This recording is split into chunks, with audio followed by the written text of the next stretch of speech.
Memory ہم کس کو کہتے ہیں؟ ability to store and later recall the previously learned facts. آپ نے جو ہے وہ ایک چیز اپنے مائنڈ کے اندر اسٹور کر لی ہے اور اس ضرورت پڑنے پر آپ اس کو ریکال کرتے ہیں، تو یہ میموری کہلاتی ہے. اسٹیجز آف میموری 3 ہوتی ہیں. آپ جو چیزیں میں بتا رہا ہوں آپ ان کو اسٹور کریں، میں سوال کروں گا آپ ان کو ریکال کریں گے. ان کوڈنگ، اسٹوریج اور ڈی کوڈنگ ہم کئی دفعہ پڑھ چکے ہیں. ڈیوڈ ملر کی یہ انفارمیشن پروسیسنگ تھیوری بھی ہے. آپ چیزوں کو انکوڈ کرتے ہیں، ٹھیک ہے، یعنی سمجھتے ہیں، انفارمیشن برین میں لے جاتے ہیں، دین اسٹور کرتے ہیں اور ضرورت پڑنے پر آپ ان کو باہر نکالتے ہیں. میموری کی 3 ٹائپس ہوتی ہیں: sensory memory, short term memory and long term memory. جو سینسری میموری ہے یہ انسٹنٹ میموری ہم اس کو بولتے ہیں. یہ بہت ہی کم ٹائم کے لیے، لیس دین اے سیکنڈ، آپ کی انفارمیشن آپ کے ذہن میں اسٹور کرتی ہے. میں مثال کے طور پر ملر کا نام لیا، آپ نے سنا، فوراً ہی آپ کو بھول گیا. آپ پوچھتے ہیں سر کون سا نام لیا آپ نے، میں کہتا ہوں جی ڈیوڈ ملر، ٹھیک ہے. یہ ہماری سینسری میموری ہوتی ہے جو بہت ہی بریف ٹائم کے لیے، لیس دین اے سیکنڈ، ہم چیزیں جو ہے وہ ہولڈ کر سکتے ہیں، انفارمیشن کو اپنے مائنڈ میں، پھر بھول جاتی ہیں. پھر ہے short term memory, S T M اس کو ہم بولتے ہیں. S T M stand for, یہ پیپر میں پوچھا جا چکا ہے. اس کا دوسرا نام ورکنگ میموری ہوتا ہے. تو less than a minute, usually 15 to 20 seconds تک ہم جو انفارمیشن اپنے مائنڈ میں اسٹور کرتے ہیں اس کو ہم شارٹ ٹرم میموری کہتے ہیں. میں نے لاز آف لرننگ دیے تو رخسانہ نے کوئی 15-20 سیکنڈ بعد پوچھا سر وہ کون سے بتائیں آپ نے، یہ ہے شارٹ ٹرم میموری ان کی یا ورکنگ میموری. تو یہ جو آپ کو 1 منٹ تک تو بات یاد رہے یا 15 سے 20 سیکنڈ تک تو نام یاد رہے پھر بھول جائے، تو یہ آپ کی ورکنگ میموری یا شارٹ ٹرم میموری کہلاتی ہے، ایس ٹی ایم. پھر ہے L T M, long term memory. یہ آپ کی گھنٹوں، دنوں، مہینوں، اور سر اگر سالوں، اس میں آپ پوری. نے اچھے سے سنا نہ ہو تو پھر وہ بھی اس میں آتا ہے. ہاں صاف ظاہر ہے، جو آپ نے دھیان سے نہ سنا ہو تو پھر یہ کوئی پرابلم نہیں ہے کہ کسی کی شارٹ ہوتی ہے کسی کی، یہ میموری کی ٹائپس ہیں.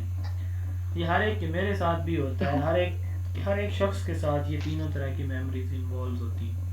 نہیں سر، میں صرف اپنا وہ کانسیپٹ کلیئر کرنا چاہ رہی ہوں نا. میں میں نے نے دیکھا، کلیئر میں نہیں نے سنا تو سمجھا پھر شاید بھی وہ آپ یہ اسی میں سمجھ آئے لیں کہ گا. آپ کی میموری شارٹ ٹرم ہے. نہیں، آپ کی بھی تینوں طرح کی میموری ہے. اچھا، یہ آپ نہیں سنتے توجہ سے، کوئی بات آدھی ادھوری سنتے ہیں تو وہ بھی اسی کے اندر آئے گا اگر آپ کو یاد نہیں رہتی، تو یہ میموری ہے صاحب ذہن. اچھا، تیسری ٹائپ ہے یہ لانگر ڈیوریشن، دنوں، مہینوں، ہفتوں کے لیے آپ کی انفارمیشن کو اسٹور رکھتی ہے. پرسیپشن اور اٹینشن اس میں بڑا امپورٹنٹ رول پلے کرتے ہیں. آپ کو بڑا اٹینٹیو ہونا پڑتا ہے، ٹھیک ہے. اس میں آپ کو چیزوں کو پرسیو یعنی سمجھنا پڑتا ہے، تو اس کو جو ہے اس لیے لانگ ٹرم میموری میں یہ چیزیں ضروری ہیں. اور بھی کچھ ٹائپس ہیں بٹ یہ بیسک ٹائپس ہیں. ایپیسوڈک میموری، آپ چیزوں کو، ایونٹس کو اسٹیپ وائز قسطوں کی شکل میں سمجھتے ہیں، سنتے ہیں، یاد کرتے ہیں. سیمینٹک میموری، چیزوں کے میننگز آپ یاد کرتے ہیں. پروسیجرل میموری، کسی کام کو کرنے کا پروسیس آپ سمجھتے ہیں، یہ جو ہے آپ کی پروسیجرل میموری ہے. ہم کس طرح سے چیزوں کو انکوڈ کرتے ہیں، ذہن میں لے جاتے ہیں، پکچرز کے تھرو، ساؤنڈز کے تھرو، ایکوسٹکس، سیمینٹکس یا میننگز کے through. Causes of forgetting, decay, loss of memory کو ہم ڈیکے کہتے ہیں. یہ مختلف طرح کی ہوتی ہے. پروکٹیو انٹرفیرنسز، یہ آپ کی کرنٹ انفارمیشن، ٹھیک ہے، آپ کی جو موجودہ انفارمیشن تھی، ایک چیز آپ نے پہلے سمجھی ہوئی ہے، ایک میں آپ کو سمجھا رہا ہوں، تو جو میں نے آپ کو سمجھائی ہے نا وہ پہلے والی کے ساتھ مکس اپ نہیں ہو رہی. مطلب آپ یعنی اس طرح سے مکس اپ ہو جاتی ہے کہ آپ کو وہ ایک یاد رہتی ہے، ایک بھول جاتی ہے، ٹھیک ہے. یعنی مثال کے طور پر آپ نے لاز آف لرننگ پہلے پڑھے ہوئے تھے، میں نے آپ کو بتا دیے کہ یہ ٹالمین کے ہم نے پڑھے ہیں 3، پہلے آپ نے وہ پڑھے ہوئے تھے. اب آپ کو اب والے بھول جاتے ہیں، پہلے والے یاد رہتے ہیں. اس کو ہم کہتے ہیں پرو مطلب بعد میں، ایکٹیو انٹرفیرنس، اینڈ ریٹرو مطلب وہ پہلے والے، ایکٹیو انٹرفیرنس. یہ بھی لاس آف میموری ہے. اس میں پہلے والی انفارمیشن جو ہے، نئی انفارمیشن آنے کے بعد پہلے والی انفارمیشن آپ کو بھول جاتی ہے.